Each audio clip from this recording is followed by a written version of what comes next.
I'm looking for a little red, blinking red light, and I think it's going. So I think we are live, large, and in charge. We're in.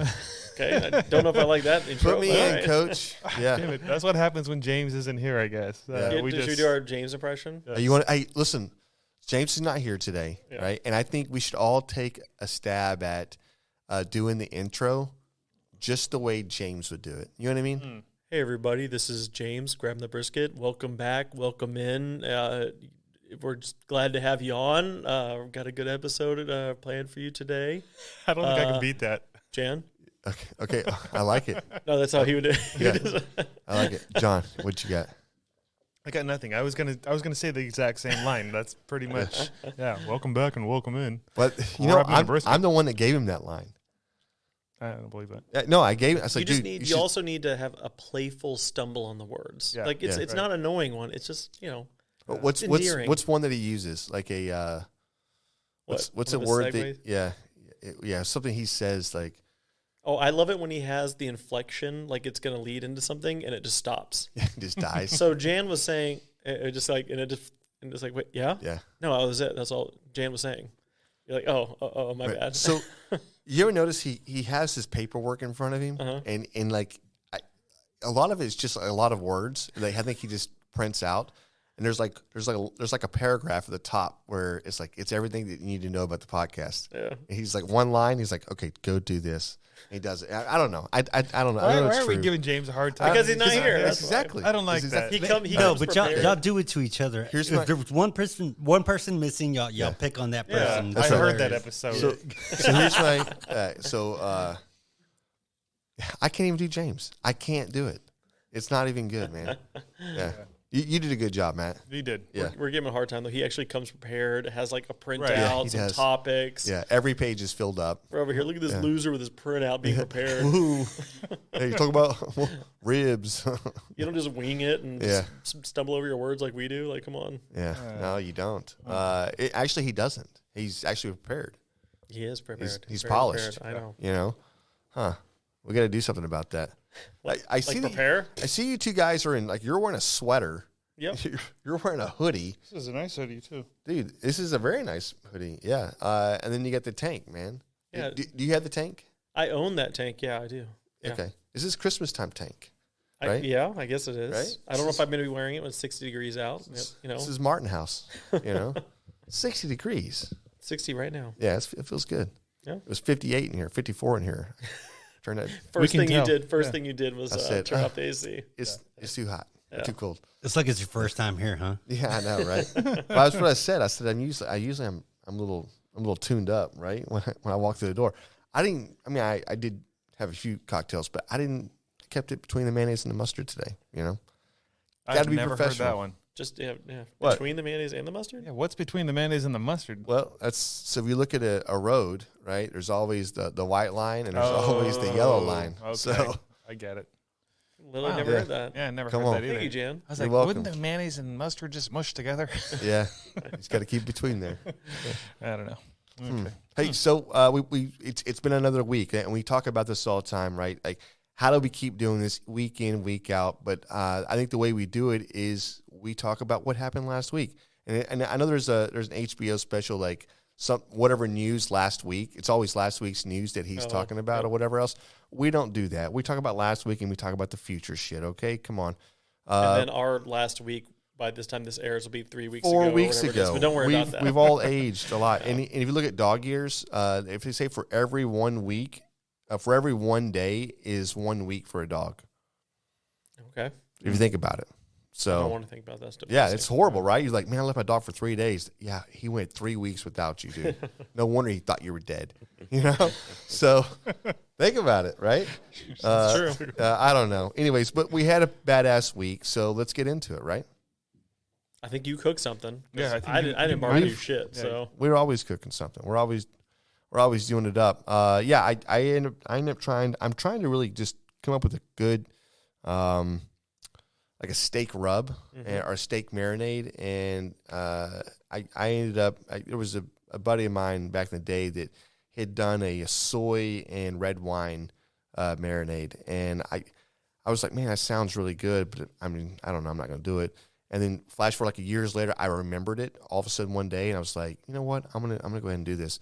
And yeah, it was freaking phenomenal. I don't know why I'm late to the bandwagon, or maybe it's not even a thing. I'm not sure. Have you ever done one of these? No. Soy and what? Soy sauce and red wine. And you can do like, I did like a quarter cup of soy to like a half a cup of red wine. And I mixed it up a little bit, dropped the steak in it, submerged it, and just left it sitting on the counter. And 30 minutes later, I pulled it out, patted it off, seasoned it, and grilled it up to perfection, 128 degrees. That's where I like mine. And, dude, it was freaking crazy good. It was, I would not expect to have that much flavor put into a steak in 30 minutes. So it's a 30-minute marinade. That's it. Did you put any seasoning on it? I did. Seasoning was it's Mike's secret stuff, but it's what is it? That Dude Barbecue. That Dude Barbecue. It's kind of a red. It's got a little sugar in it and whatever else. I didn't know how I was going to feel about it. And then that and the butt rub, Byron's, right? And you think of butt rub being a sweet rub? It's not. It's more of a savory, all purpose rub. And Salt then forward. the other one was, I was thinking that the way it looked, because it's very coarse looking, I was like, man, it's going to be very savory, and it's not. It's very neutral. It's a blend of a sweet and savory, right? So it kind of just, but it was a really good combination together. And then at the end, a little flake salt. And dude, but having that, I was surprised to see that much wine or that much soy, whatever, picked up into the steak in 30 minutes. Like, it made my next go-to, like, the only way to do it. I don't know. It was that freaking good. I got a steak in my fridge. I'm going to try that next. So I want to see how that comes out. I will say that it was good enough for James, because he's always the hardest one to impress, right? Have you noticed this? Yeah, is the. And doesn't say any word? Right. Like, well, that means you don't like it, asshole. Yeah. He's the hardest one to, like, dude, give us some feedback. It's a little salty. Like, dude, fuck you. It ain't salty, man. Get out of here. I just had the same piece, whatever. But he's truthful, So I actually walked home, and I told Amy, I said, dude, James tried the steak. I said, I think he liked it, but he's probably not going to say he did. He's probably not going to talk about it, right? So I was surprised when I got back. James was like, hey, man, that was really good flavor on that steak. That's pretty good. And I was like, dang, dude, I was taken back. I was like, "Huh, that's the first time I've heard that." Like, maybe it just cooked like shit or something. I don't know. Next time you go over there, he's gonna cook like 10 steaks that way and like perfected it and have down and be like, "That's it." Steals it. He'll like you actually use too much soy and not enough red wine. You got to use less sodium soy. Yeah. You got to use this particular red wine from France. The grill definitely has to be at 500 degrees to start off with, 550 tops. I already know, man. Well, the thing I was cooking, so I haven't been grilling very much. It's been raining and nasty out like all week long. Yeah. So I just been cooking. I have a Dow-strung stainless steel pan, and when I first got that thing, I didn't know what the hell I was doing with that thing. I just like burned crap on it. Can't get it off. Oils burned. I could not figure out how to work this thing. So I finally got it down, and I finally cooked like the perfect steak on it. Like I just basically got the thing as hot as I could. That's the trick. You have to get that thing ripping hot to close really up the pores. Hot. Yep. And then I patted that steak down so there was no moisture on it at all. I salted it for like 45 minutes beforehand before I put my regular steak seasoning on it, and just put a little tiny bit of oil in that pan just to grease it up a little bit. Just a teeny little bit. Threw that sucker in there, and it was like perfectly medium rare through like the entire center. I want to figure out how to get a little bit better crust on it. I don't know if I need to use something with like a little bit more black pepper. Use butter? No, because I'm doing a diet right now. I can't have butter. So, that's probably a good way to do it. But I'm trying to do like no butter. So, but butter's really good, though. Yeah, butter's delicious. Hey, it's really good. Yeah. Listen, you should use some butter. Right. Have you thought about using butter? Wait a minute. I don't understand what diet. I don't even cook, but you thought about butter? Yeah. Thank you, Roll. All right. I don't understand what's going on. I thought butter was good for you. It is good for you. I thought carnivore diet was like all about butter. Yeah. Right? If I was doing the carnivore diet, what diet are you doing? It's herbivore. It's called the herbivore diet. The herb. It's all about the herbs and spices. Yeah. Okay. No, it's just a ketosis diet. So if you have butter, you're not in ketosis. So is that true? It's true. How do you know? Yeah, I can tell you because my teeth get gritty. What? Whenever you're in ketosis, you can have it on your breath. Like your body's like burning fat and it's like in your mouth. You can That's like smell gross. it. Yeah, kind of gives you bad breath. Oh yeah, that's disgusting. But it'll burn the fat off you. I'm telling you. I think he's. I don't know where to go with this. He's rotting from the You inside. asked. You asked. I don't know where to go with that. And yeah, thank you for that. Maybe we can go into the hot off the grill barbecue news. We could. Nailed it. That's good. Okay. Okay. The NBBQA National Annual Conference 2024. We've talked about this. January 31st through February 3rd, San Antonio, Texas. They just released their schedule. So I'm not going to go through this whole thing because there's a lot of stuff on there. But there's some cool shit on here for sure. The steak cook-off. Yeah, I was just going to say the Rhinestone Cowboy Steak Cook-Off. They're going to have a public bash day on the Saturday. Oh, wait, like open to the public? I think so. Okay. I think so. I'm going to try to get more information. I might even have Kel jump on with this at some point before then and kind of That'd be great. talk about it. Yeah, there's lots of stuff. There's going to be a social media class. I think Mike Starr, Blazing Star, is going to be part of that. Our buddy Meathead is going to do the picture, the photograph, whatever class we talked. That's right. We talked with him. Photography. Yeah. Anyways, there's a whole bunch of stuff on here that he's going to be, and I'll put a link up. Maybe I'll post a picture. I'll probably just post a picture somewhere. Make sure. And what's the dates again? Jan has it now. I believe it's the 31st of January through February 3rd. That's right. Yeah, it is. A couple other things. The Future of Q, the kids barbecue newsletter magazine thing.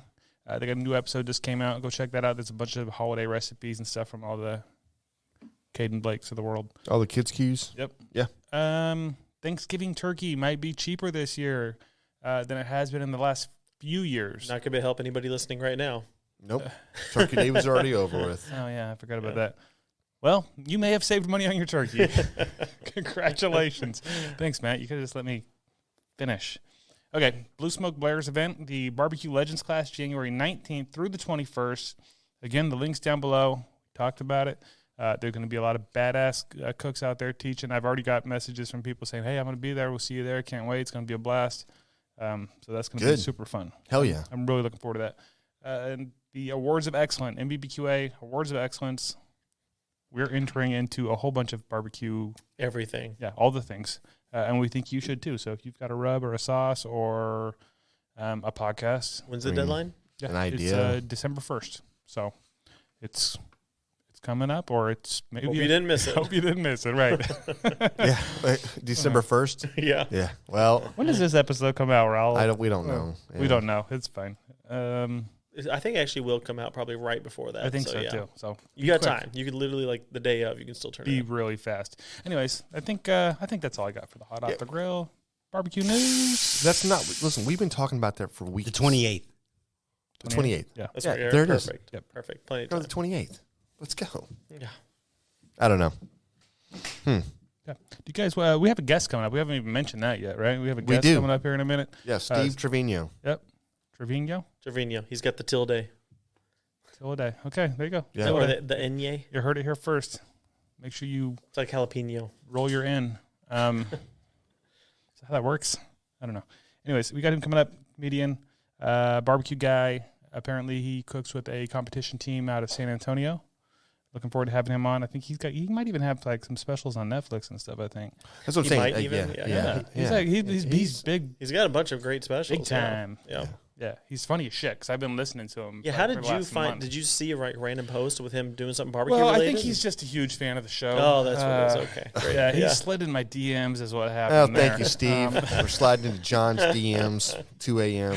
No, the truth is, it's a friend of a friend of a friend. Our buddy Dusty, you've heard us talk about him many times on the show. Yep. He is somehow friends with him, and recommended we reach out to him. So You know what that is? Like, it's like if you're friends with Dusty, it means you're friends with us. yeah, and Dusty's kind of friends with everybody. So We have a lot of friends, right? I'm just saying.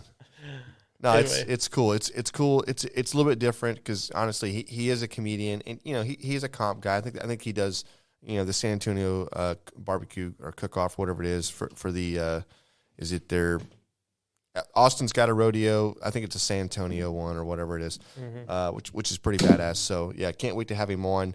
And I'll say it before he gets on, just because I don't want to jinx him. But it's always hard to have somebody like it's really really funny because then you're expecting it to be really funny. I was just gonna say, wait till he comes on and be like, hey, say something funny. Say something funny. It's gonna be funny when he comes on. He's like just strictly barbecue, Make like me nothing laugh. Comedy, nothing. No, I'm good. Mine's not even cold yet. I got a full one. Okay, we're fixing to do the 90 Oh, second. we're doing the 90 second Nope, review. it's not 90 seconds though. We're not even there yet because we're rushing this. I know. What are you? Are you American or are you Russian, bro? Why are you Just Russian? get ready, guys. Okay. Somebody's got to be in charge here. I appreciate that. Bring back James. Right. Hey, free James. Free James. Hashtag. Hey, can we get a hashtag going like free James? Because I feel bad, man. He got that. He's probably ate up the Rona by now. Yeah, that flu type C. I mean, he's not sick. Just. Oh. Then why isn't he here? Yeah. Just being a wuss. I think is what it is. that's what it is, man. That's what I call it now. I call it the flu type C. Flu type C. Yeah. Nice. There's a flu A and a flu B. What do you think is it going to be a flu C? Come on. How about a flu Z? There it is. Wow. If you don't think one day we're going to have a Z, No, Hey, tell Something wrong with Steve you. that one. Floozy? Yeah. you know, I know. You get it? Yeah. Like floozy? Yeah. We got it. Okay. Yeah. McLovin. We just weren't laughing. Mick Like Floozy. that's Hey, real quick, I want to give a shout out to these guys right here. This is our boy right here with Grill Your Ass Off. And obviously you can see we love the seasoning over here. I'm going to back away from the microphone. We love the seasoning, but man, I've been using the hell out of this, and I've been doing a lot of chicken with this seasoning right here, and it's got the bigger garlic flakes in it. It's a well balanced seasoning, it really is. But I'm using it in the Stargazer pan, and John, you had got the Stargazer for me, and I want you to know, man, it sits on top of my stove. I cook with it almost every single day. Yeah? Yeah, It's cast iron, right? it's right. Yeah. That's It's right. like man. one of those finished cast iron or whatever you call it. Like, It's so bad. Polished or something? Yeah. I got it for a birthday, I guess probably 4 or 5 years ago. And I don't know if you knew that I cook with, it sits on my stove. I cook with it almost every single day. But dude, I sear up a little olive oil, a little butter, and I'll sear up chicken in this thing, dude. Oh my God. It's so freaking good. This is freaking money right here. if you're gonna go in there and buy some though, the other ones I Yeah. recommend. There's the one called the gunpowder. That's a great one, That's and then their Cajun one is very, very good too. Veteran owned, and I think a portion of this goes back. It does to veterans. That's right. And so, that was, we actually did the chive with them. So Yeah. it was really badass in Austin. So again, I just want you to say that, dude, love the seasoning. We're still using them, and we still appreciate it. So appreciate you. You ready now, John? I've been ready. I think you're anxious this to one's get this empty, and I want to drink another Okay, one. you wanna So drink. Okay. You know what? I need to start. This is my fault for showing up sober. I'm sorry, guys. I really failed you. Well, we'll change Ridiculous. that when you get Yeah. this in you. Thank you. So I picked this one up today. what are we doing? It's picked up at HEB today. Hey, what are we doing? It's the What are we doing? Yeah. What is this called? Okay, fine. This is the GRABTHEBRISKET Beer review. Come on, man. You know what Oh time man, it without is. James here, he doesn't have that low tone to balance all of this. That bass. Yeah, beer review. Look at Basset Hound. Okay. It's all about What do you that got, Matt? bass. What's the beer? 11 Below Brewing, and we haven't had an IPA in a while. I feel like so. Yeah, maybe a month. maybe one of the ones I wasn't here. Yeah, you probably weren't here. Rad Robot American IPA. I just never seen this one before, and there was a few of them, and I noticed that it was gone. Like there was like only one of these left of all the beer they had racked out. This one was taking it out, so I was like, all right, let me try this, see what it's like. So this is what I think, and just my initial thought to this can is once the AI takes over and they build their own robots, this is what you're going to see robots doing, out just thrashing, living their best lives, while us humans are running around. You know what I mean? Like they don't even need us anymore. This is what's going to happen. This is the future, right? We're here. like pets. Yeah, they keep us around, right? Here, feed your. Oh, you don't do it out of a. I'm gonna pour mine. Okay. I want to unlock the flavors. Well, I saw you. Can somebody bring some cups? And I'm like, damn, dude, like, what's a cup for? But then I was like, okay, I see you, bougie MFer over here. Come on. Okay, hand me a cup too. I guess I'll cup it up too. There you go. Shit. Banging the hell out of it too. Just in case you change your mind. Sorry. Jan. Yeah. Yeah, it's fine. What's that? I don't know why it hit me just now. Caddyshack with Chevy Chase, where he's on the piano. And he's going to take a shot with that girl, and he pours the salt, and he has the lime, and he takes the drink, and he throws the drink over his shoulder. He snorts the salt, and like eats the lime, throws a drink over his shoulder or something. I don't know. I wanted to go, whatever, but I don't think Raul would appreciate that. Like, it's Will's problem. You don't know until you try. Hey, it, man. so. Yeah. It's Will's. Y'all paid, man. Do what you want. Right now. Right. We'll be like, get your ass out of here. Yeah. All right, let's taste this. I like the can. The can It would definitely awesome. help if I didn't spill it on myself. And you know, and I don't know if we're the ones that started this, and obviously, you know, maybe our feedback that people listen, but from day one, we have been can guys, right? We look at the can, we look at the artwork, we appreciate what you put on the can, and when you don't put anything, it's like, okay, whatever. It better be a damn good beer. If you're not going to put anything on a fucking can. But I appreciate the fact that people go in this. The artwork is phenomenal, right? There's nothing on here that actually there's no story, which I'm fine with no stories too. Like, yeah. I don't want you telling me how many different hops and whatever you used, and you know what I got the story for you right here. Yeah, 6.6% there it alcohol, 58 IBU. Where's it from made? 11 Below Brewing, and it's American IPA. Where's it made at? Boom. Houston, Texas. Houston, Texas. And that's all I need to know. It's made in Texas. Boom. 6 point what? Yeah, let's go. By the way, why have I not heard of 11 Below Brewing? Oh, we've definitely done. Yeah, man. This We is have? probably our 5th one from them. God, why? Just, like, Yeah. for Great some brewery. reason, Was it's that- not what hitting was me. on They're the- a great brewery. The lunchbox snack or something like that was one that we didn't do very well with that We one. need to but go here. Yeah, we need to go to a lot of them. Matt, you know what? I don't know what your deal is, but we talk about this stuff. When you come the weekend, you just go MIA. Nobody knows where you're at, bro. Yeah, I'm always right know. there, James- ready to party. James you're and I, like, no, you're not. oh, that's true. Not. James and I are outside, like we're grilling. Like, damn, dude, like what happened to the neighborhood? Matt, you I have hanging been out? like out of town, like basically, Yeah. like, every single weekend. Is that so, like yeah. is that going to be an ongoing thing, or Yeah, I like, just don't like you. So Yeah, you know, okay, it's like- well, wait for yourself. Okay. no, I'm sure it'll balance out eventually. Yeah. Hey, look, man, whatever. I just. A little snotty I'll just, tonight, I'll, isn't just, he? I'll just keep inviting. Okay, don't worry about that. No, I appreciate it. Okay. So I'll tell you, we can talk about the beer a little bit. Very grapefruity. I think it tastes pretty good. Like not it's just bad. like a classic IPA. It's not like one of those doubles where it's like just too much on the tongue. You know? A little just- malty. Yeah, it's Is like that malty? Is I it think making your your teeth? is it what? making your Is it tits too gritty? alcoholic for you? Your teeth gritty? Hey, That's gonna knock me out of that. Make- Keith, your tits Keith got gritty? film. You're the one that said it, man. You messed up. Hey, No. somebody's gonna comment and be like, "He's right." Yeah, he's Okay. right. Mm-hmm.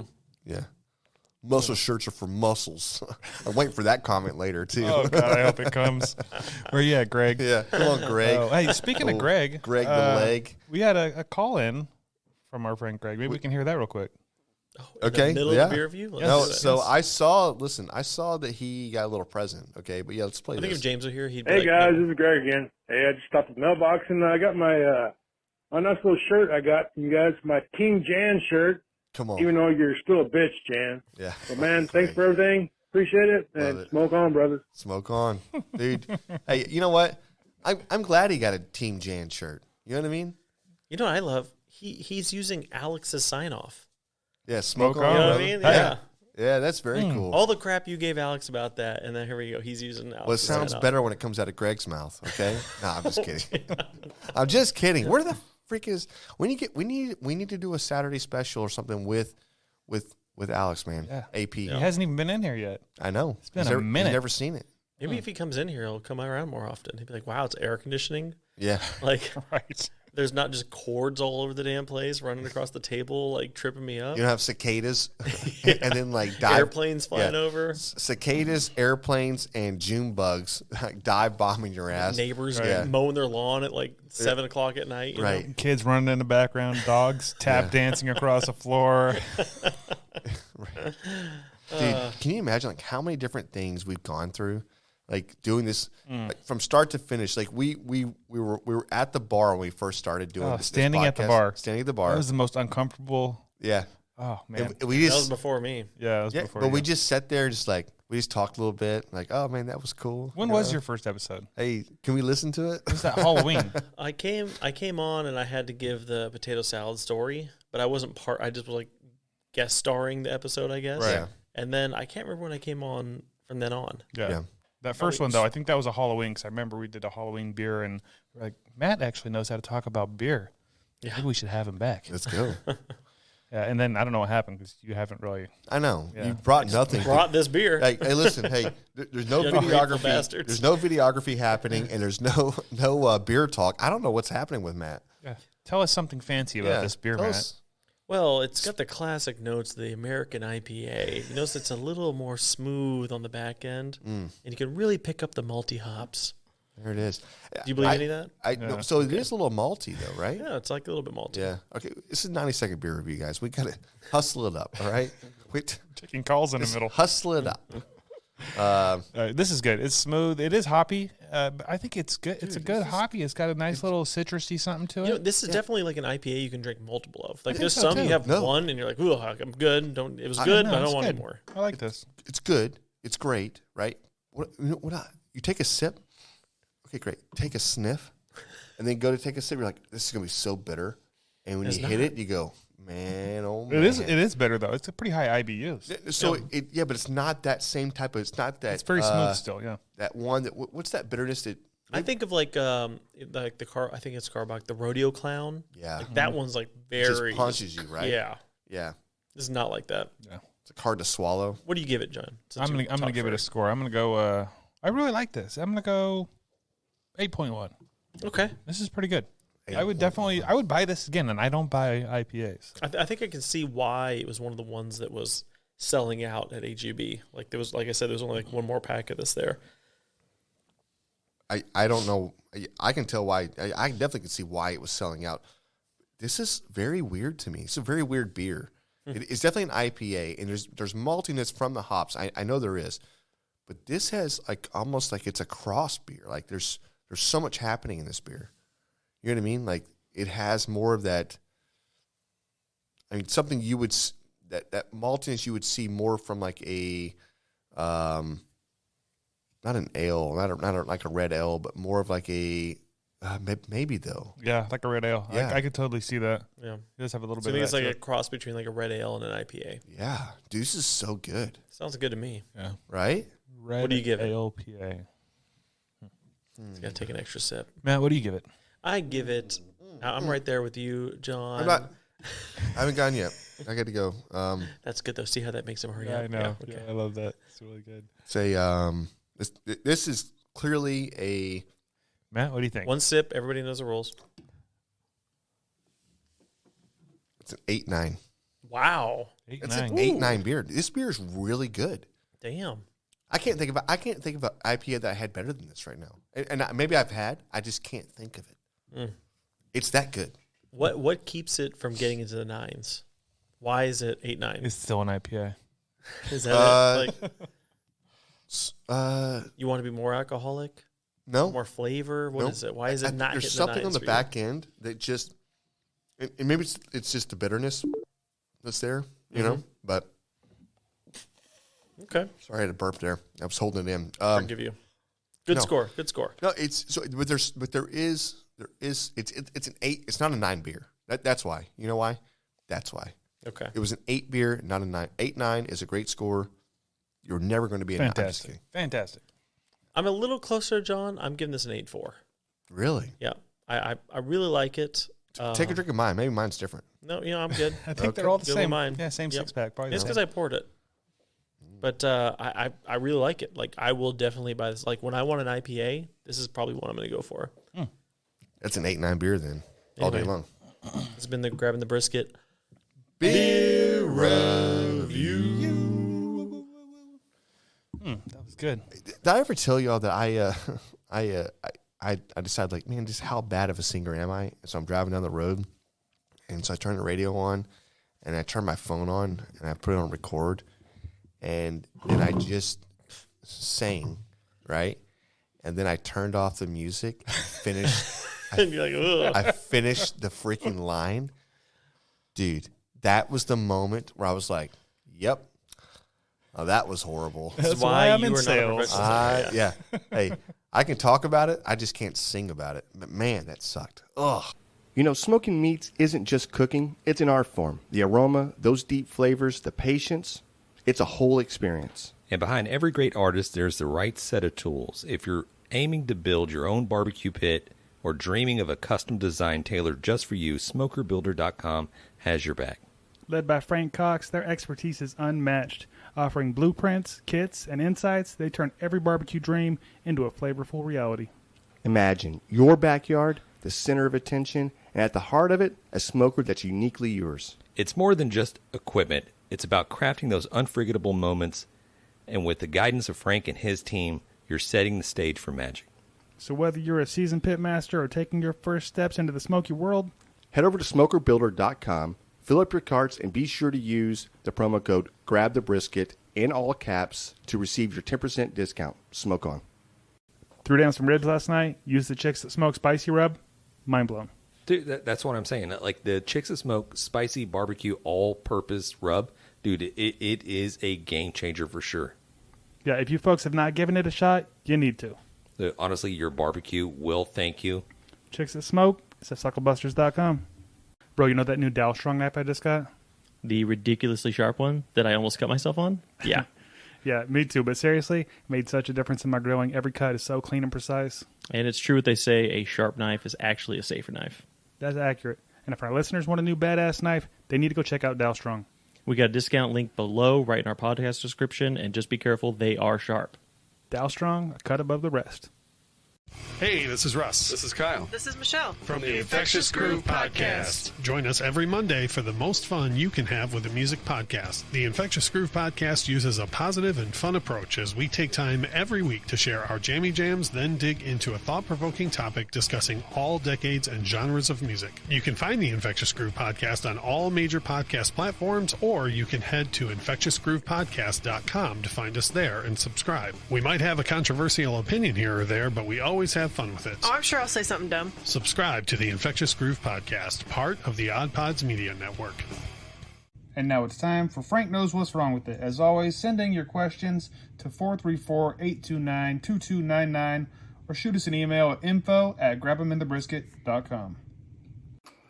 Hey guys, I'm Frank Cox. I'm the barbecue pit engineer, and I'm back with another question. So we don't know who sent this question in, so if it was you, make sure and tell the Grab 'em in the Brisket boys that it was you. I just got a big old question mark. So if you hear this question, let them know. Anyway, question is there a big difference in types of wood in regards to how hot or how long they burn?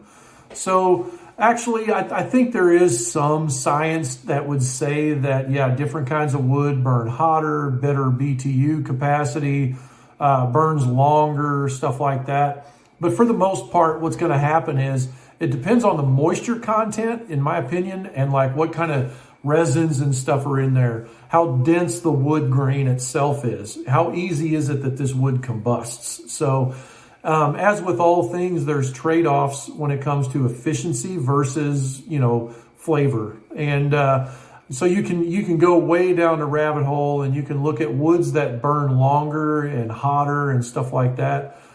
Jealous Devil has an imported kind that is made out of a wood, charcoal that's made out of a wood called Binkatan, I think is how you say it.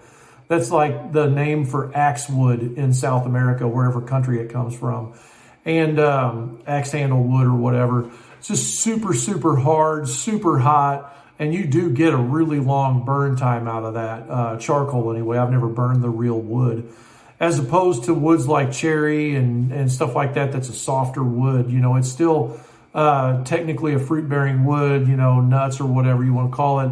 But it's not as heavy as like hickory or oak, stuff like that. So yeah, there is a slight difference, but I don't really notice it enough to adapt my cooking style to use all of one kind or another based on that. I typically wind up going for flavor profile more than I do that. So anyway, I hope that helps. Whoever you are, make sure and tell these boys it was your question so that you can get entered in the drawing at the end of the year. By the way, send your questions in to Grab 'em in the Brisket. They're going to tell you how. See ya. Well, I think we got Steve queued up on the line, ready to come in. Let's welcome him in. Bro. Hey. What's up, my fellow Ken? No way. Did you coordinate this? Hold on. Dude, once you go tank top, you don't go back. I'm gonna be honest with you. Saying. Steve, they don't know, man. They don't know what it's about. They don't know this life, man. It's a lifestyle, brah. You know, I mean.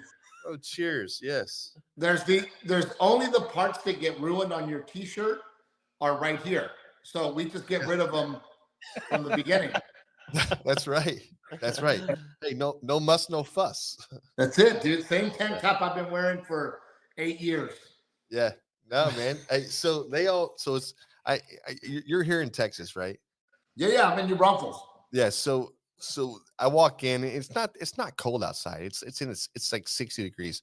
I walked in this room and it was like the AC was on 54. Man, I was like, that might be a little chilly. I said we got to turn that off for a second.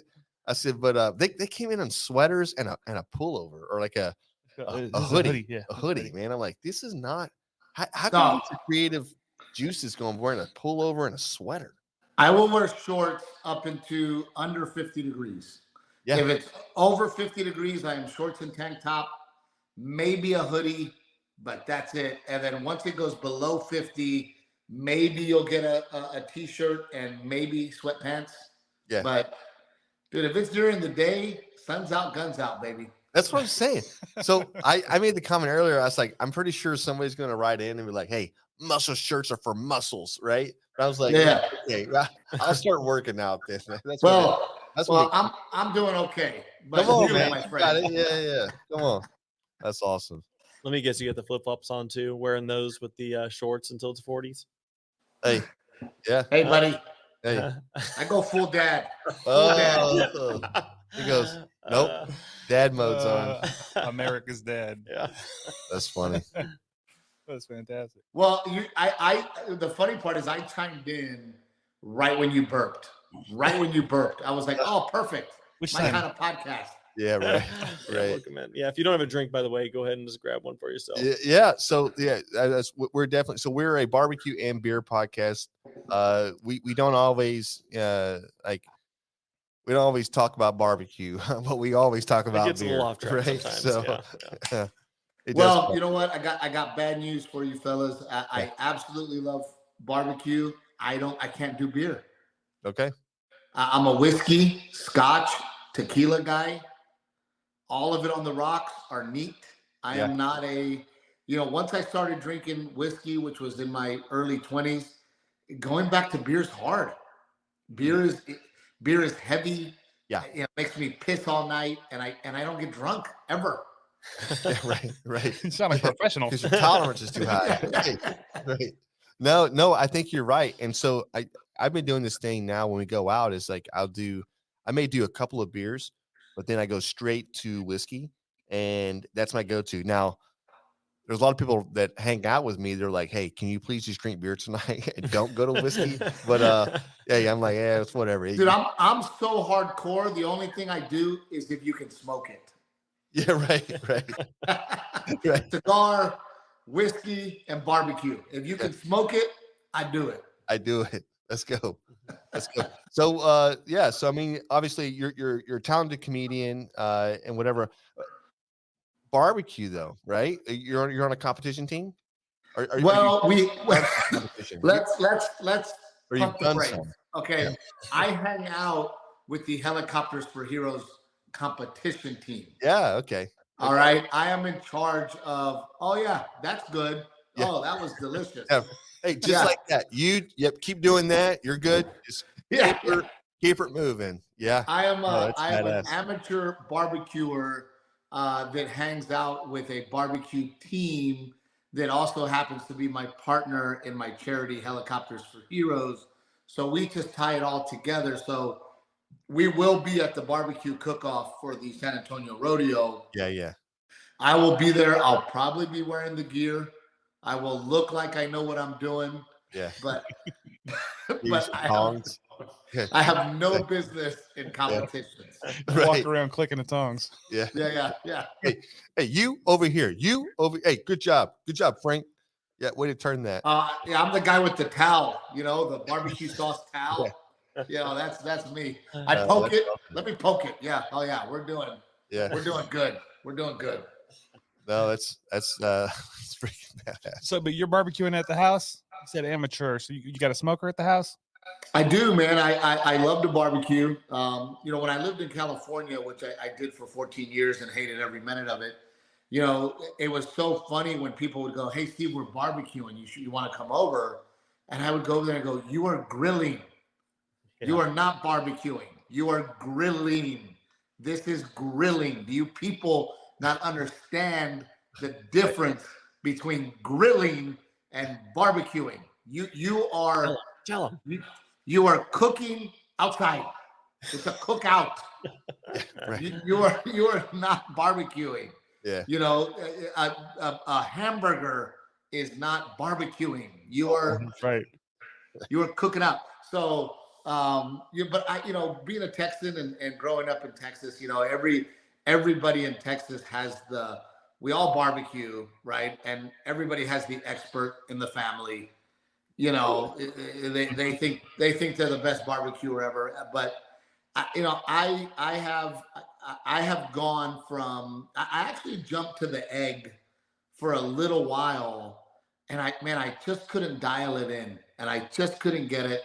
So I went back to, I am an old school pipe, hot box smoker. Yeah, I love it. It's what I do. The egg, you put one coal in there, and it's just, I couldn't control it. Yeah, it goes to 500 degrees. Like, it's only one piece of coal. Why is it so hot in there? Yeah, why is it 500 degrees? Right.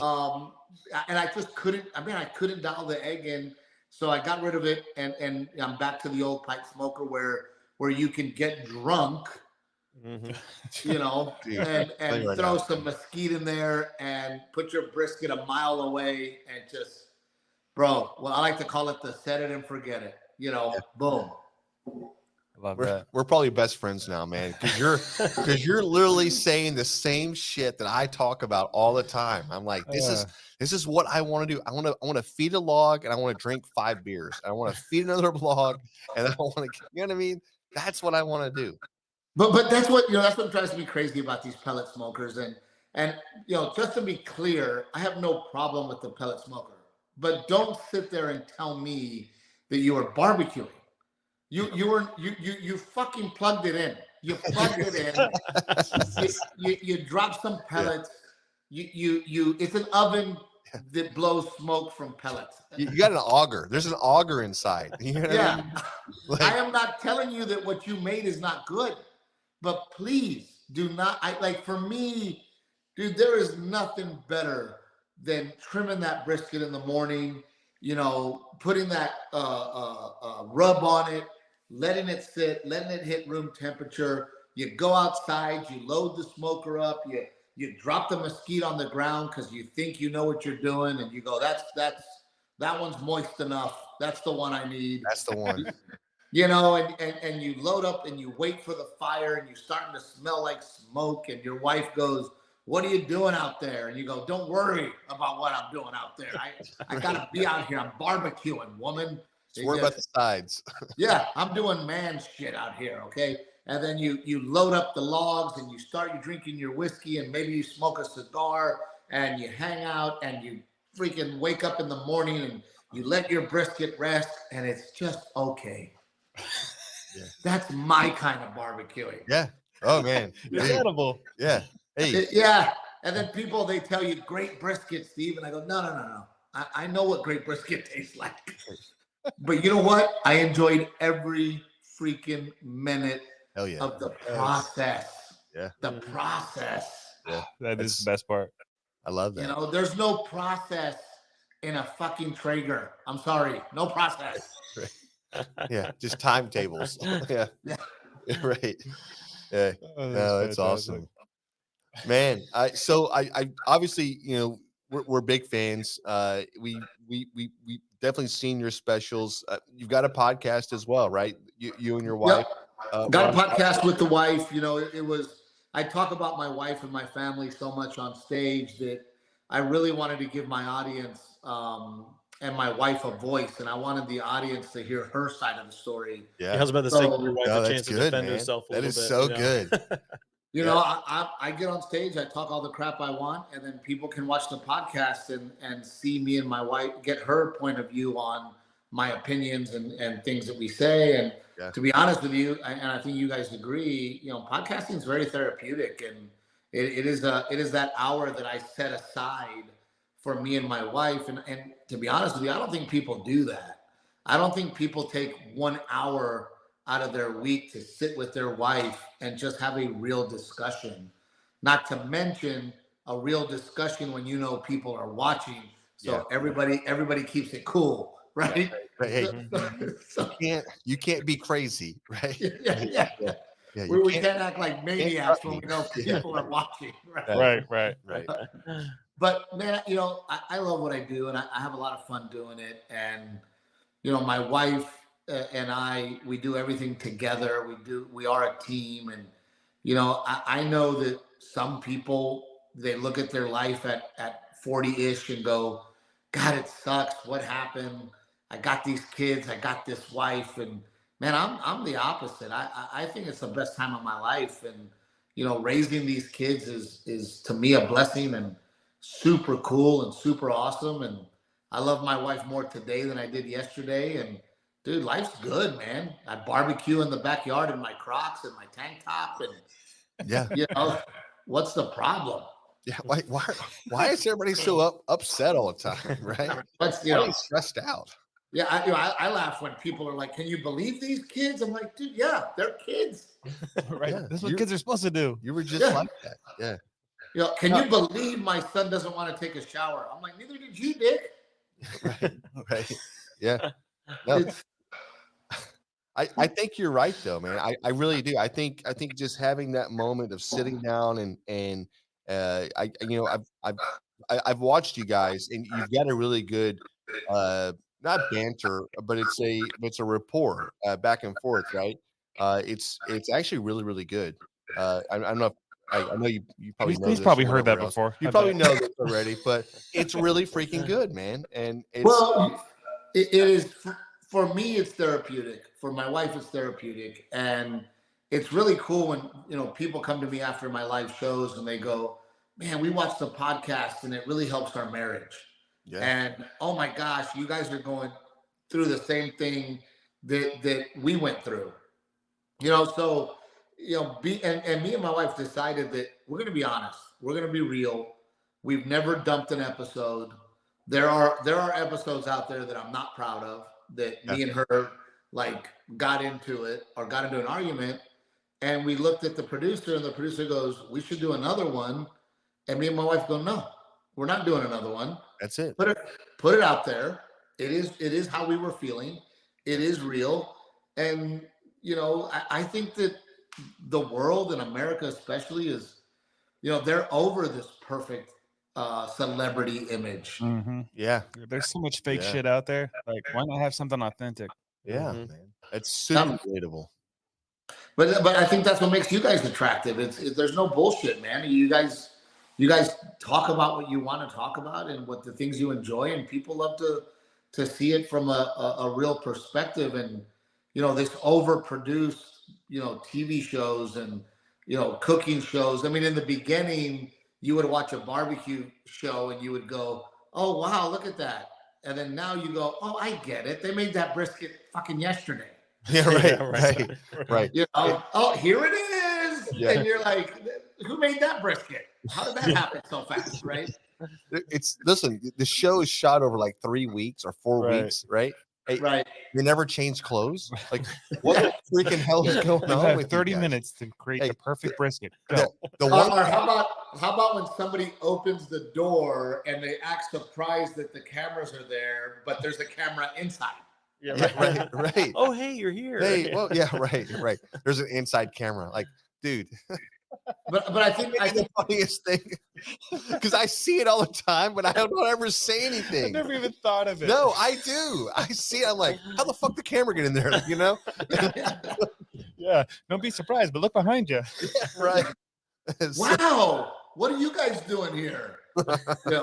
But I mean, I think people are over it. I think people want to see a real relationship in real life, and people want to have those real conversations, because, you know, life is not life is life, and we're all living the same life. And that's what I love about my stand-up is I am pointing out that, hey, here's my marriage, here's my, the things I think about, the things I'm going through as a father, the things I'm going through as a husband. And then people watch my show and go, oh, thank God. Yeah, there's somebody Like, else. oh, Right? I'm not crazy. Right, somebody else wants to kill his wife. I do too. Yeah. Right. I'm not gonna do it because I love her, but there's moments of, my God, woman, you're driving me crazy. Yeah. Yeah. Yeah, the relatability factor with you and your comedy is So my wife, I was listening to you, and my wife, she stopped. She walked through the living room, and she stood almost in front of the television, and she just sitting there, and she's laughing. I was like, hey, I know it's funny, but can you move out of the way a little bit? Like, I was doing this, right? I found her she was cracking up, and I'm like, yeah, man. I said, hey, by the way, I said, hopefully, fingers crossed, he comes on the show. And she's like, there's no way. And she just walks off, right? Nah, there's no way. Good luck, loser. Come on, man. Yeah. Thanks for the confidence, honey.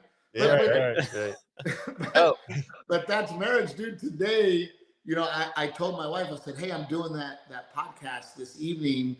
I plugged in my iPad next to my bed. I go, I need it charged. And then literally right before I went to go get the iPad, it was unplugged. And I go, hey, did you unplug my iPad? And she goes, well, yeah, I needed to plug my phone in. Yeah, right. And I'm like, okay, first of all, it's on my side of the bed. Yeah. Second of all, I told you that I needed full power because I'm podcasting, and you had zero regard for any of it. I don't care. Doesn't matter. I don't care. This was dying. I'm sorry. Did you not hear what I said? My phone was dying. I need to charge it. Yeah. It's important. Yeah. That is marriage in a nutshell. And then having kids in a nutshell is taking 10 minutes to peel the perfect orange. And then your kid walks over and goes, can I have that? Yeah, right. That is exactly true. And you're like, you did zero work, dude. Zero. Yeah. I peeled this thing perfectly. Yeah. I find myself walking into the kitchen. Does anybody want anything before I get what I want? It's my son's like, ooh, that looks delicious. I'm like, yeah, because I spent minutes making sure to peel it perfect, and now I'm going to give it to you, and I'm going to start peeling another one, and I happen to know that you're going to come and get that one too. Yeah. That is being a dad. That's parenting right there. You know they're going to do it, and they're going to do it again and again. And a parent just wakes up every morning and says, I'm gonna get up. I'm gonna peel that perfect orange today, just to give it to my kid, to have them take it and have no regard of what it took to do it. Right? Everything that's parenting. You're 100% correct. Right. Yeah. Or even worse, finding half of it on the floor. Yeah. Right. You're like, wasted. Like, yeah. Hey, buddy, I thought you wanted this orange. Nah. Yeah. Well, as long as we're ranting on I'm full. Kids, when we were over at John's house and we were trimming some briskets for a cook, his son comes downstairs, takes his trash, brings it all the way downstairs, right? Sets it on the counter in front of the trash can, just walks off. And I was like, and like every particle of dad in me is just like looking at him, like wanting to like grab this kid, like just right there. Is this Luke? Put it in the trash. He's 17. Yeah. So I don't know why my brain went here, but since we're talking brisket and it is a barbecue podcast, are you guys do you brine your brisket? So we'll do like a dry brine, but not a wet brine. So when we do if you do a wet brine, I have three. See, I've never done the wet brine, right? And I know there's people that they do it overnight and they swear by it, but I don't get it. Yeah. No. So I don't mind. So I don't mind putting mine in a little bit of marinade or a little bit of whatever. I don't mind that at all, right?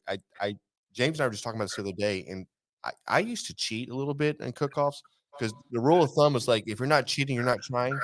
So I would take and I would like seal up my brisket, but I would put in I would season it. I'd put in some Worcestershire, maybe a little Italian dressing. I was always thinking of something like put something in there, man, a little flavor.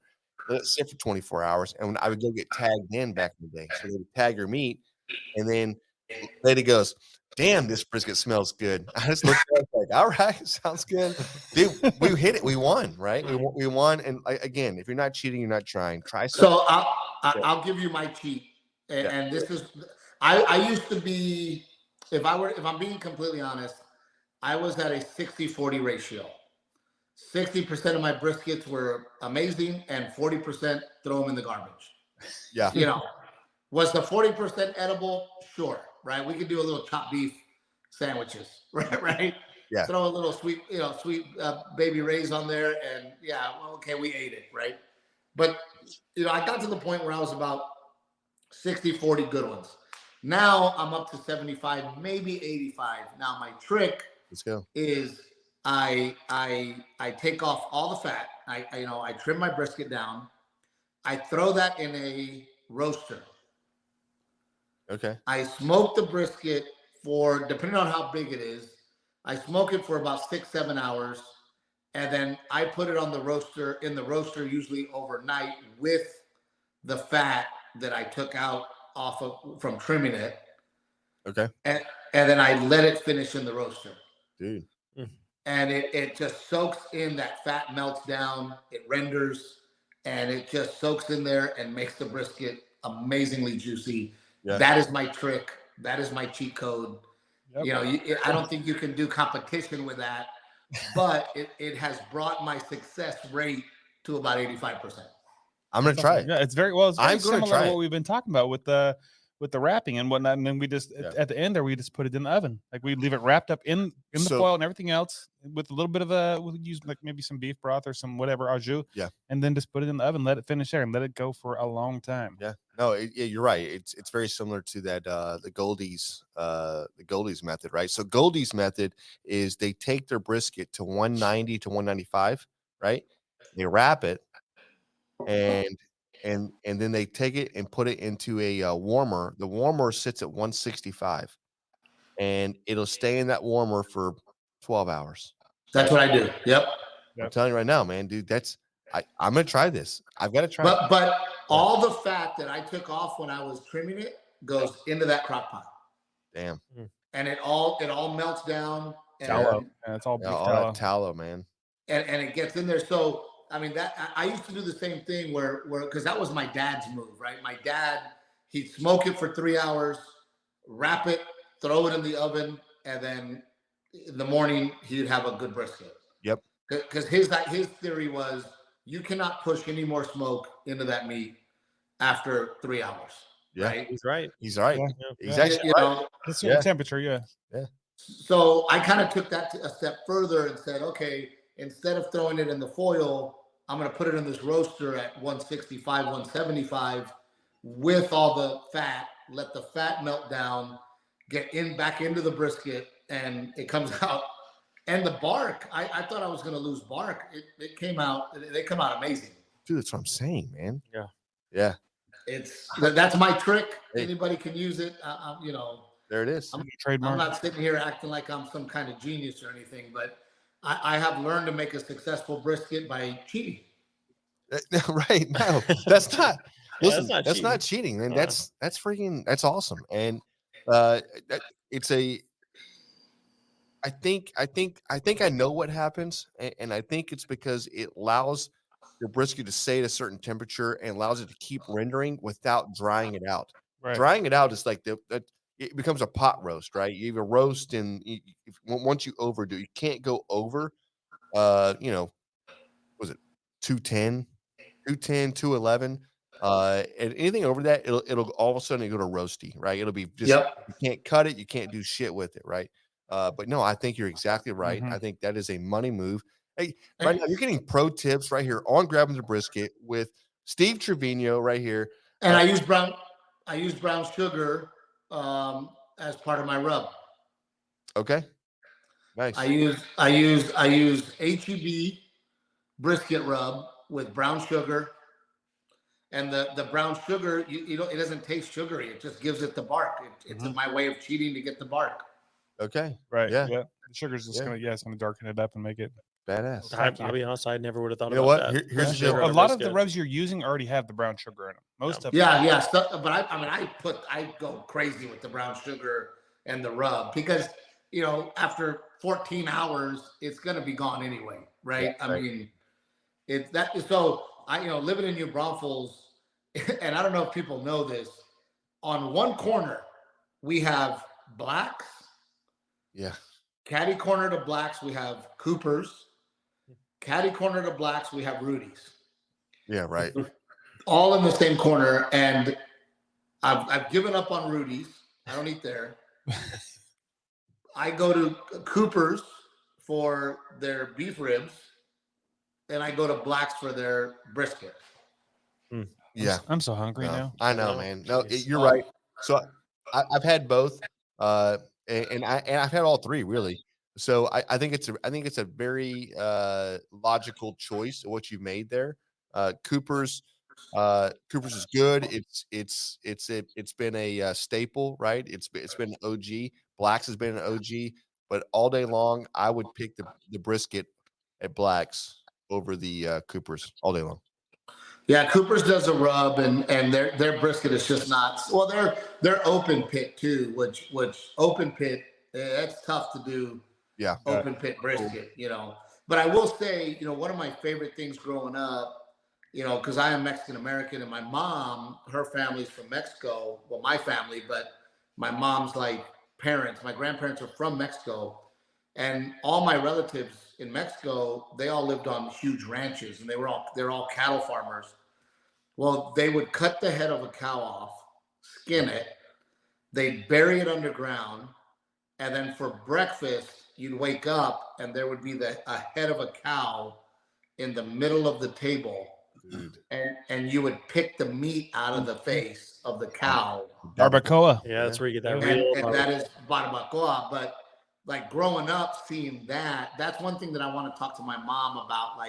Hey, how was that done? Because I was too young to see it and understand what was going on. Right. Yeah. But that's something that I think that I would really love to learn how to do, because there was nothing better than ripping barbacoa out of a cow's cheek and shoving it in a corn tortilla, man. I mean, nothing better, right? And we don't do that here in the States. I mean, sometimes people call it barbacoa, and it's not even real barbacoa. Yeah, it's not cheek, right? There's no cheek. It's pot roast, right? Yeah.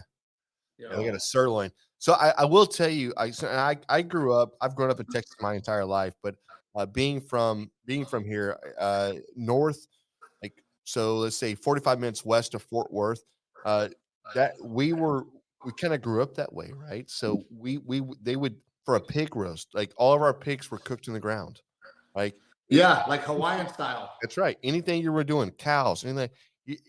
This was something that was normal. You just dug a hole and you lit a fire, and then you cold bed down, set everything in. You could wrap tinfoil, whatever else you're going to wrap in.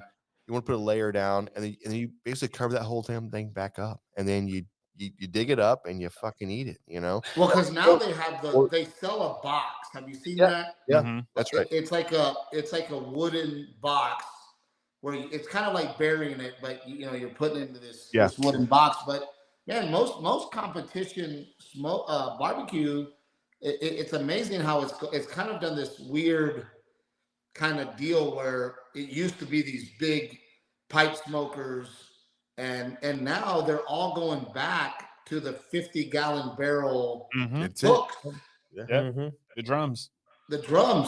Yeah. And they hook the brisket, they hang it, and they send it up, and it's the most basic barbecuing out there, but people are going back to that.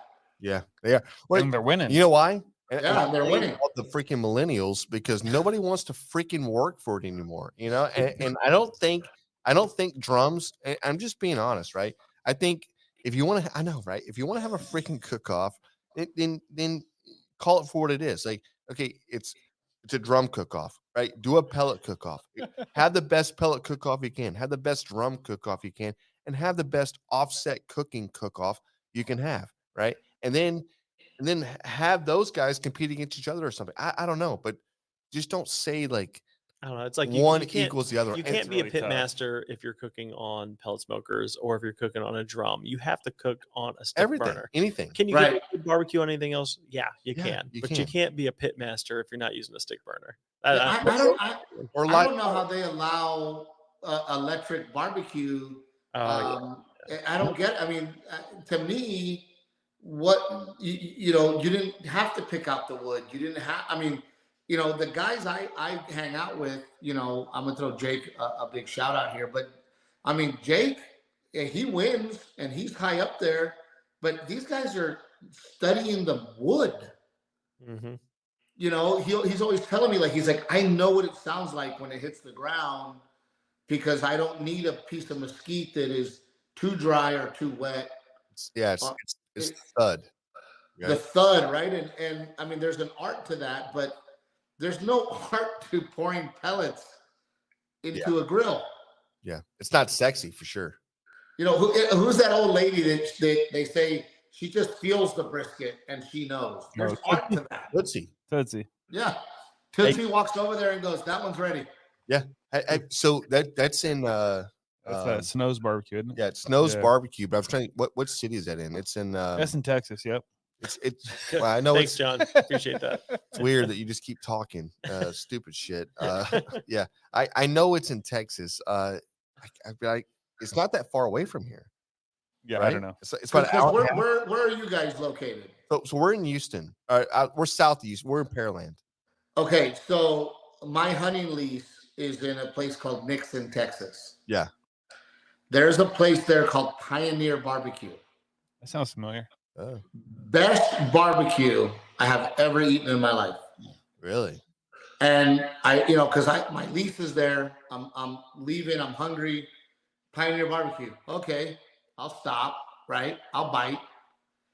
I ate this barbecue. I talked to the guy. I go, dude. I go, where are you from? Like, who are you? Yeah. Why is it so good? I go, why is this delicious? Like, who blessed you? Turns out it's a dude from Texas. He went off to the Cordon Bleu chef school. Yeah.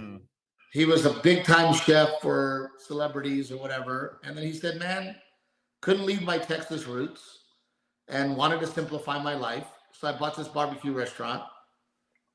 He goes, and when I run out, I run out. That is the spirit of barbecue. Yeah. Right? That's how it started. You know, I sit here, I cook. When it's gone, it's gone. Yeah. All right. Try again tomorrow. Yeah. Listen, there's nothing wrong with that, especially when you know your margins and you're like, listen, I'm only going to make this because it's all I need. It's not because I want everything else in the world, right?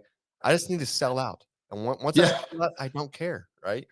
I'm good. Like, I don't need to make 150 briskets a day. I don't need to make I don't know. Have you seen how many briskets Franklin's does a day? It's a lot. Yeah, it's a lot. A day. Yeah. Franklin's Barbecue cooks it's like 100 plus briskets a day. Yeah, every day. Yeah, it's more than that, but it's a crazy number like that. And if you think about a cow only has 2 briskets. Right. You know what I mean? We're talking about conservation here. I'm just saying, what the freaking hell? dude, I don't think we. Well, and then they have those big old box smokers with the rotisserie, the rotisseries, and those are actually electric. Yeah. You know, those are burning wood, but their initial fire is not coals. It is an electric. Right. As a heat like a heating element.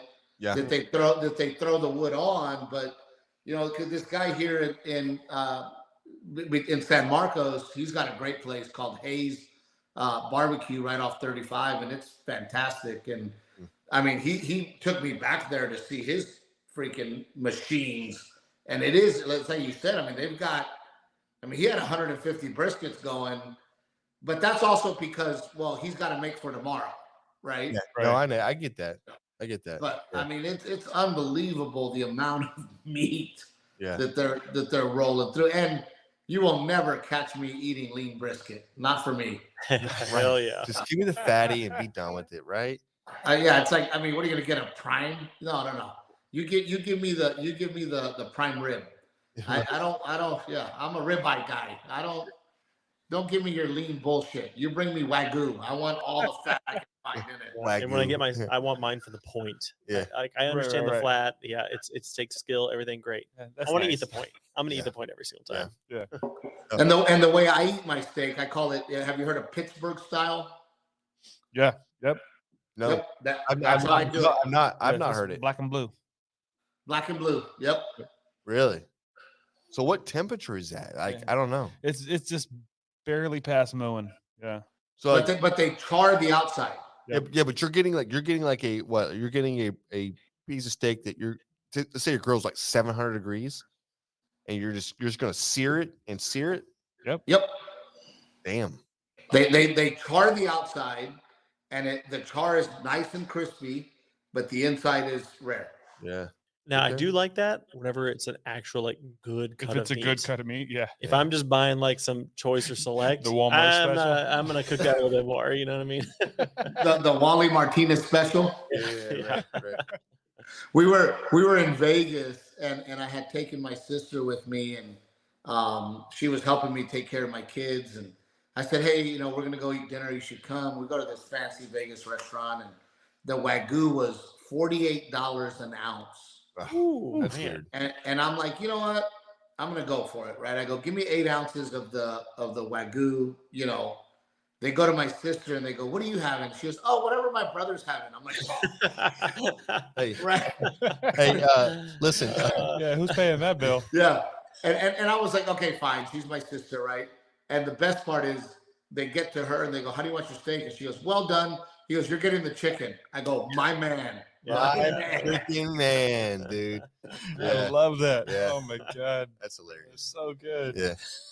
He was like, I am not cooking this. Well done. You're getting chicken. I go, I like this guy. Yeah. Ma'am, you need to leave. Yeah. Like, I'll punch her in the face for you. yeah. What is that? Is it like you're talking about? What was it? Was it a cartoon? What is it? Talking about like Hank Hill. Hank Hill. What do you do if Oh, someone God. asks for a well done? You ask them politely but firmly to leave. Yeah. You kind of sound like him, John. Thank you. I've been working on that. I work on you're it. working Yeah. on Hank Sometimes, Hill. yeah. Hey, yeah, give us something else. God damn it, Bobby.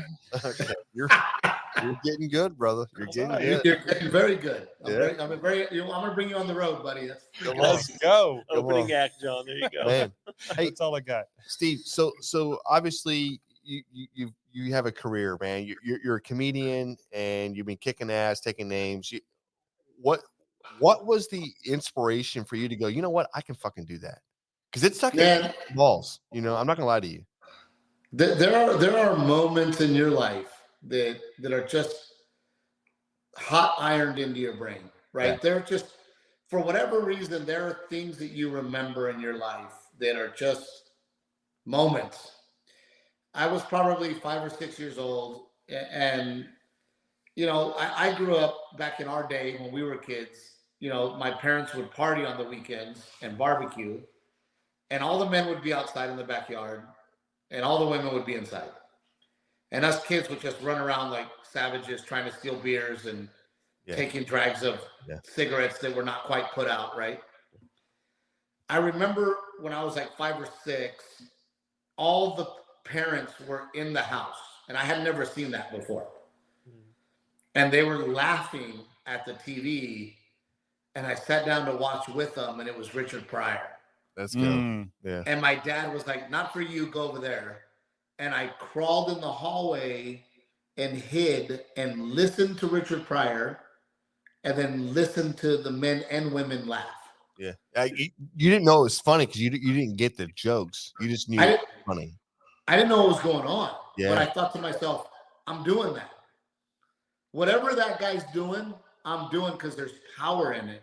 Yeah. And this guy has everybody in the living room laughing at the same thing all the time, right? And funny you should say, because I told this story to a comedian friend of mine. He goes, dude, you got to tell that story somewhere, somehow. So I'm going to tell it here. I remember when I understood my first joke. I was probably, 8 or 9 years old.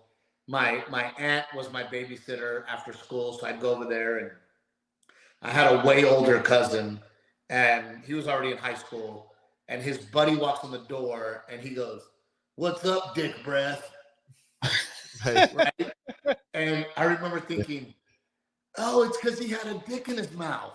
Yeah. Oh, that's why he has dick breath. It's funny because he could have, but maybe he didn't. Yeah. He's telling him that he had a dick, And I just remember having that moment of like, I get it. Like I know what he means. Yeah. Right.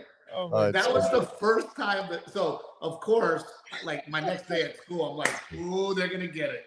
Yeah. I'm gonna tell these kids it's their dick breaths, right? Hey, teacher. Yeah, but of course, my mind, I guess, comedically was ahead. I go to school and I'm calling everybody dick breath, and nobody's getting it. Yeah, right. Yeah. And I'm like, well, maybe I was exposed too much and understand what dick is, first of all. Yeah, right. But I just remember like having that awe moment of like, I get it. Yeah, you're in the 5th grade. Yeah, I'm like in 5th grade, dude. And you're trying to you're like, no, listen, get it. Hey, Jeff, get it. Listen, kid. Hey, dick breath. It's funny. Right. Get it? Right? Let me just explain it to you. You don't get it? Fuck you. Get out of here, Jeff. Give me somebody else over here. Let me tell this joke again. No, I love it, man. It's like Steve, what was the defining moment in your life? Dick breath. It was. This is the greatest comedian origin story I've ever heard in my life. Like, I love this. So are you touring? What are you doing? Are you I know you got shows and whatever else, but are you? Well, look, comics. That's how we make our money. We're constantly touring. I will be up in the morning at 4:30 in the morning to go to the airport so I can fly to Charleston, South Carolina to do a show. Man, I just came back from South Carolina this week. It's beautiful there. It's beautiful. I mean, they can talk all their shit about their barbecue, but they're nothing close to Texas. No, I don't know. Yeah. I didn't even entertain the barbecue there. I just came back from Greer. I flew into Greenville. And dude, Greer, South Carolina. I'm not gonna lie. If you get a chance, it's not that far from you. It's about an hour and a half or so before you're flying into. But man, it's like Mayberry met like the 21st century. All the towns there.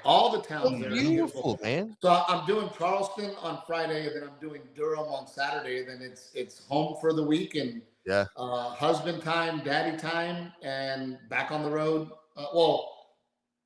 Next weekend I'm filming my Netflix special.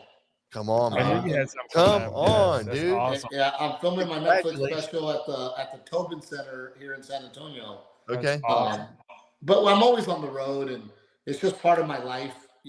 I remember hanging out with Chris Rock at the Comedy Store, and this young comic, he goes over to our conversation, and he goes, man, I just can't wait so I don't have to tour anymore. And Chris Rock goes, then quit. Yeah. It's not life for you, brother. Right. Yeah. He goes, because touring is our life. Yeah. It is how we make our money.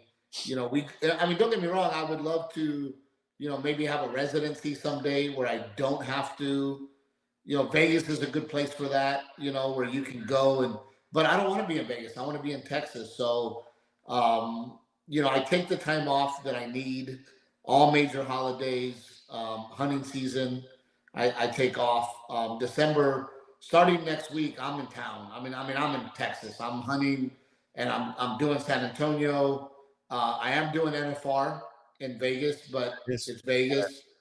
And then I'm off for like 3 weeks till Christmas. So, I'm constantly touring, but I'm also taking 4th of July off, Easter off, Halloween off.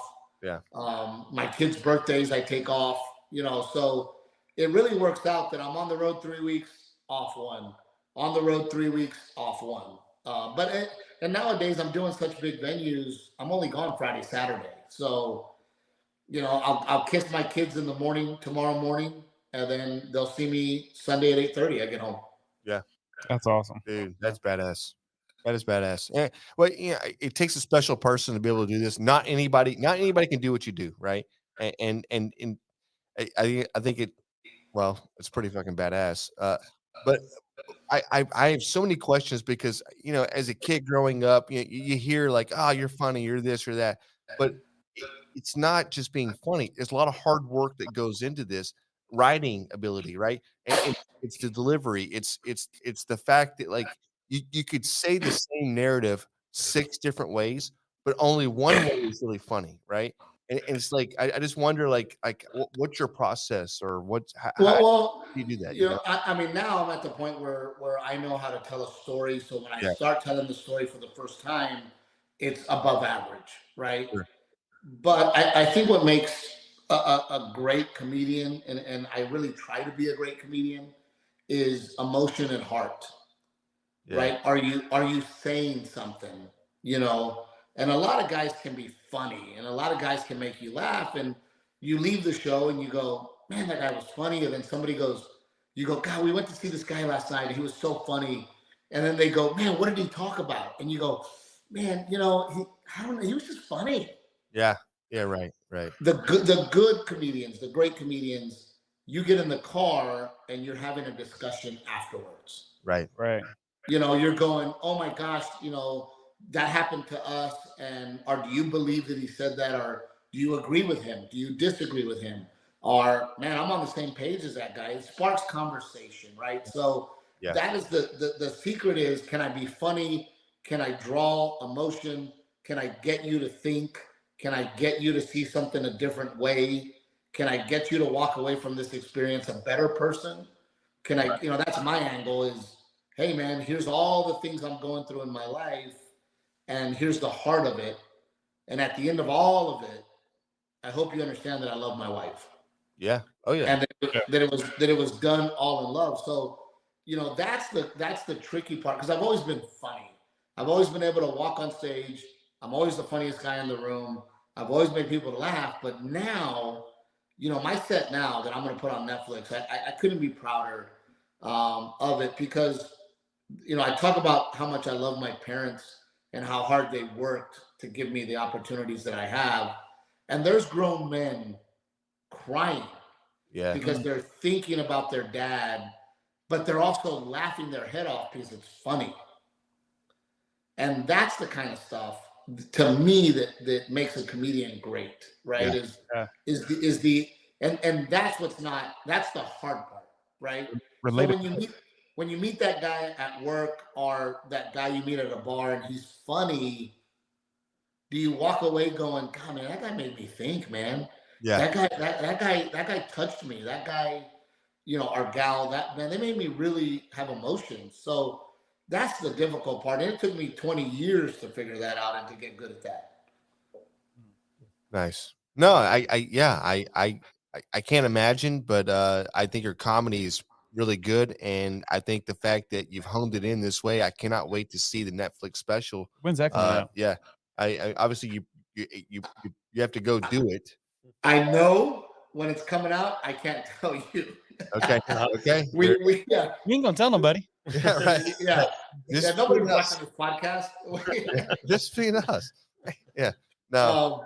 No. You know, we are. Let's just say it'll be early next year. Cool. We're super excited about it, and you know, I've been able to get to here, and I honestly believe that this special is the special that's going to make me a household name. You know, I always tell people, you know, when I walk through HEB, right now I'm 1 in 10. You know, 1 in 10 people go, oh man, that's Steve Trevino. Yeah. And then the other 9 are like, who the fuck is Steve Trevino? Right. But I think after this, it might be 3 to 10 or 4 to 10. Yeah. Hey, love that. Listen, we were in HEB. Who was it? James. HEB got recognized. Yeah, so we're like 1 in a million, but one in like 18 million HEBs. Yeah, James got recognized. It was, dude.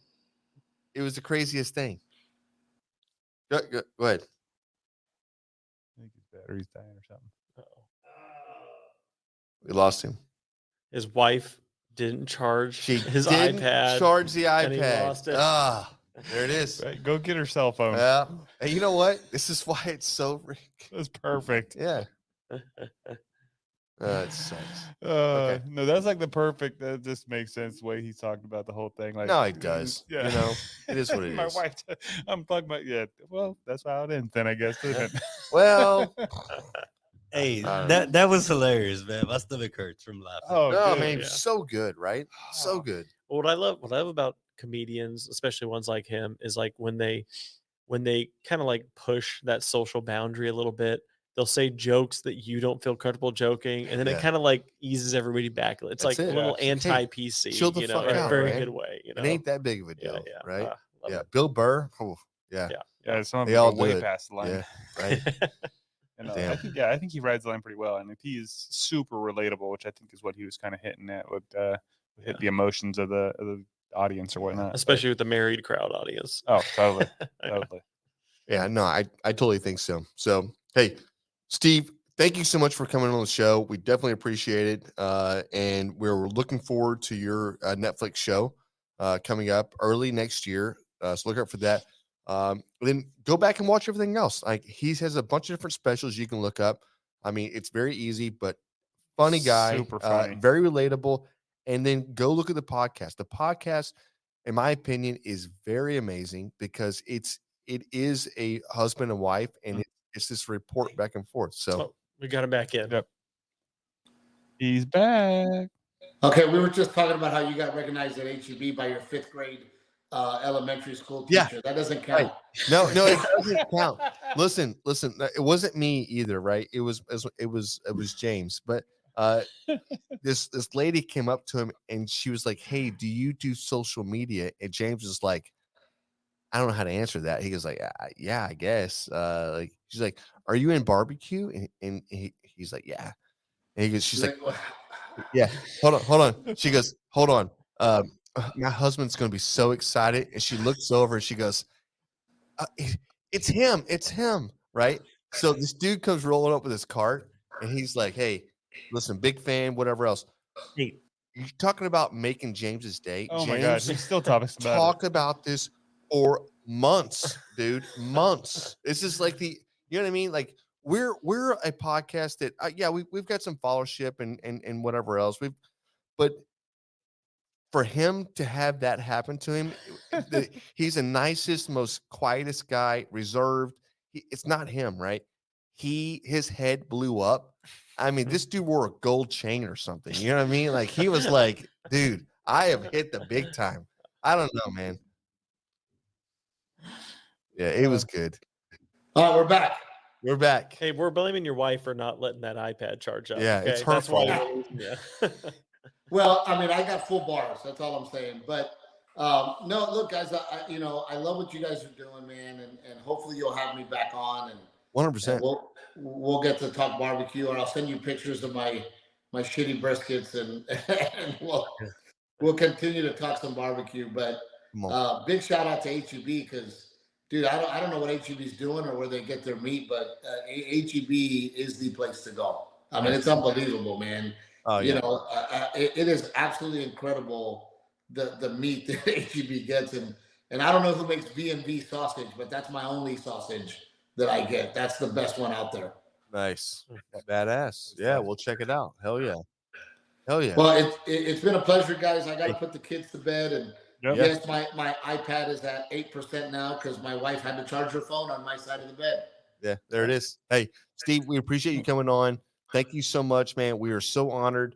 Seriously, thank you. Yep. It's a pleasure, fellas. And when I come to Houston, man, or anytime I'm around, please reach out. I'd love to shake your hand in person, fellas. Thank you. Yep, 100%. Looking forward to meeting you and having a cow's head cooked in the ground with you. Let's go. I'm down, baby. I will dig a hole. I will dig a hole. Later. That's awesome. That's badass. Yeah. Right? Jeez. Damn. Okay. Yeah. Wives, am I right? Wives. I'm not saying that. Y'all can say that. I'm not saying that. I'm not saying she's that. not listening anyway. Yeah, I'm not saying it. She does listen. I'm not. She told me today, she goes, "Just listen to the podcast, blah, blah, blah." I was like, "Okay, Jesus, we have feedback here." Like, it's not, you don't have to tell me everything, right? You just, hey, good podcast. But she's like, "Didn't sound like it was." I was like, okay. Didn't sound like what, right? Excuse me. Amy is an angel. No, she's an angel. I can't believe you say anything bad about her. What's wrong with you? Like, what is actually wrong with you? Yeah. I don't even know your wife, but how dare you? Yeah, thank you, Roll. Hey, you know what? If anybody has my back, it's Roll. And thank you so much for putting a knife in it. Yeah.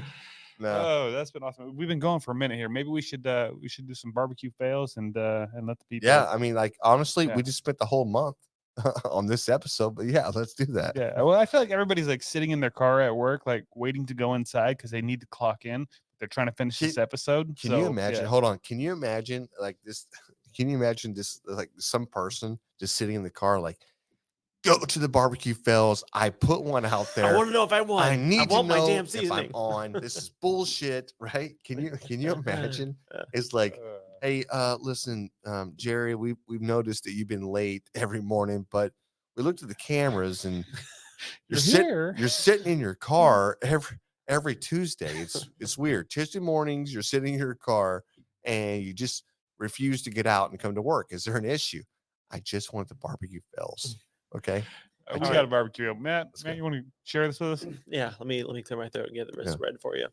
So far this year, I've used SUCKLEBUSTERS on my ribs. My failure this year, I've dropped 2 racks of ribs after I've done smoking them. Another failure, I decided to clean my grill grates and I accidentally sprayed the wrong cleaners. No shit. It's going to cost me to replace my grill or my grates because I'm not using them after spraying with them. That's so-called awesome cleaner. Not good. Well, hoping I don't drop any more racks of ribs. Just a few rookie mistakes. Y'all have a good day. Don Martinez. Let's go, Don. What did he clean it with? Awesome cleaner. Oh, okay. You can't eat that stuff. It's not edible. It's not good for you. I mean, why are you dropping ribs? Yeah, don't do that. Yeah, you shouldn't do that. That's the trick. Yeah. What do you guys clean your? I usually just use like an onion or I just scrape it. Yeah, a potato. Yeah, I'd usually eat onion. I've never done potato. Well, potatoes, yeah. Onion, potato, whatever. I don't give a shit. I want something like a tinfoil. I don't know. Like, do y'all clean your grates? Is that another question? The grates is different than like the rest of the grill. I don't know what he's. Yeah. I don't know what kind of grill. The grates usually I just scrape clean. For my little A-Smoke pellet smoker, like every few months I'll just scrape the hell out of that thing. But other than an onion, that's all I use. I don't use any kind of cleaner on it. Yeah, there's a cleaner that there's a few people that make them, but Traeger makes one that's like food safe basically, made for and it works pretty good. And I do use that on the Traeger because they send us a shit ton of it. Yeah, don't use Pine Sol. Don't use Fabuloso. It smells fantastic. You can use whatever you want to. I mean, if you want to run into his problem, you're gonna want to burn that off. Though. If it was me, why don't you use a little vinegar? Okay, you can do that. Do that, yeah. A little pickle juice. You use your vinegar and your potato, Dan. Whatever you want to do. Vinegar, potatoes. On the grates? On the grates, yeah. That'd be great. That'd be great. That'd be great. It's so great. Was that our only one? That's all we're sharing tonight. Hey, what was his name? Don Martinez. What does he want? Be a big winner. SUCKLEBUSTERS. Everybody wants some SUCKLEBUSTERS. And he's entered into our end of the year giveaway, which he could be a potential winner of a whole lot of stuff. Yep, lots of stuff. There's a badass backyard smoker from SmokerBuilder.com. This is an offset. It's do not gloss over this. $4,000. Are we still like compiling the stuff that's going into that though? Like I don't think we have a set on that yet. We don't have a set. We're still more things. We're still working, but right now I don't want to gloss over the smokers. I don't want to gloss over everything. What we're talking about is the most epic freaking barbecue giveaway that you're going to get in any freaking podcast or any social media, whatever else. It's every single thing you need. It's like, hey, I was thinking about, I don't know, maybe getting into barbecue and being able to do every single thing in barbecue you want to do. Yeah, great. Boom, done. There it is. There's 2 things in life.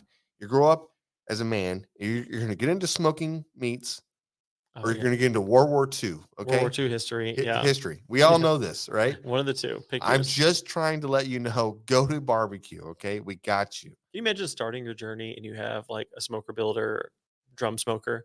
Like that's what you start on. Where you start, yeah.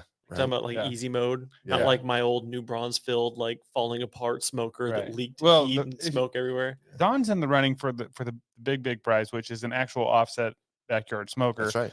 But he's also in the running if he doesn't win that one for the, like you said, the Super 55, which is amazing, badass. I wish James would let the rest of us use a little more smoker.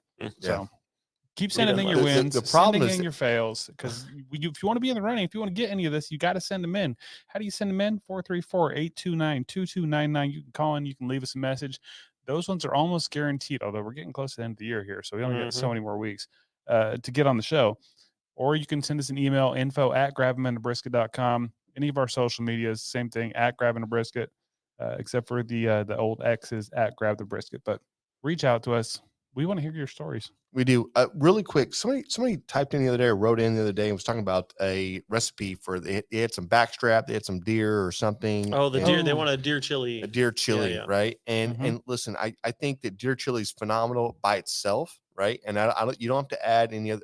Me personally, I would like to add some chuck to that. I just wanted to bring this in. I don't know if they listen to the show or not. Hopefully they do. It might have been Greg.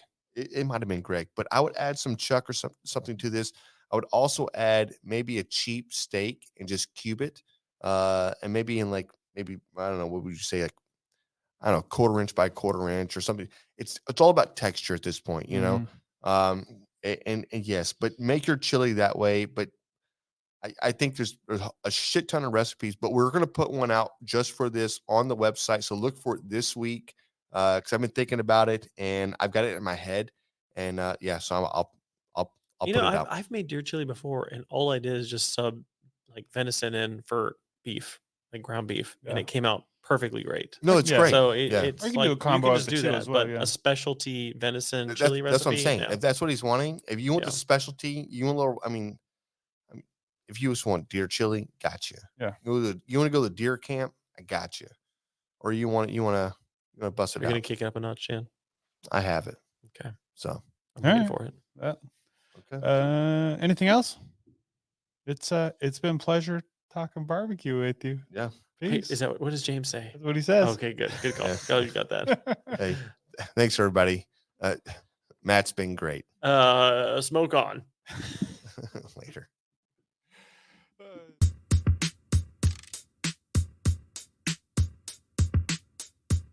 As we close out, big thanks to SmokerBuilder.com and the NBBQA for their unwavering support. Absolutely. And cheers to Barbecue News Magazine, SUCKLEBUSTERS, and Dow Strong Knives for their contributions. And you know Yeti always has our back, and Cooling Nation ensures our drinks stay perfectly cold.